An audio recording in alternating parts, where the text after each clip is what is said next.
Okay, do it again. Okay, for these two parametric equations, plug in -1.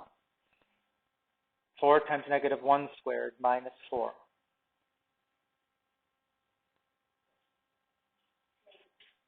4 minus 4 is 0. All right, plug in -1/2. -1/2 squared is a fourth. 4 times a fourth is 1. 1 minus 4 is -3. Okay. 4 times 0 minus 4. -4. And then when I go to the positive 1/2, I should get back to -3. Positive 1 should get me back to 0 and 3/2. What's that? No.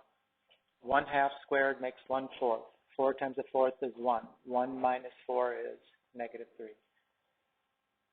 Now plug in the 3/2. 3/2 squared is 9/4. 4 cancels 4, so 9 minus 4 is 5. Does those numbers look familiar? Those are the same x values that we had in the last example. The y values are the t, whatever the t is. So let's -1, -1/2, 0, 1/2, 1, and 3/2.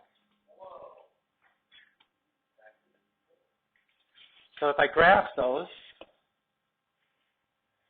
I'm going to get the same graph, right? All those points are the same.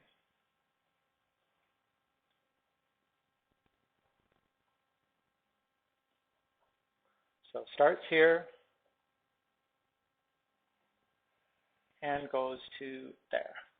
And again, I got to draw arrows on it to indicate the direction that the curve was traced as t increased, right? So left to right like this, it went like that. Right? That's how you graph parametric equations. And I'm just going to throw the next slide on there.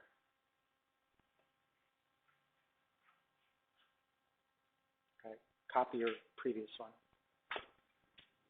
Right, the graph of parametric equations is called a plane curve. Right, so it includes the points, the smooth curves that we draw, but it's also with the arrows that indicate increasing values of t.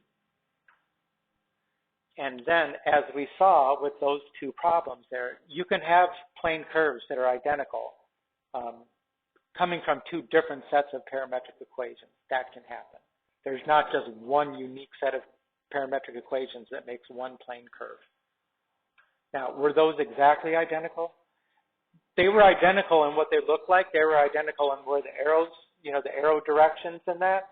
The one thing that wasn't identical about it is that the second one traced out that curve from t equals -3/2 to, what was it? Right. This one traced it out from -1 to +3/2. This one traced it out from -2 to 3. So the second one did it faster, but it's still the same plane curve, the same position, arrows going in the same direction.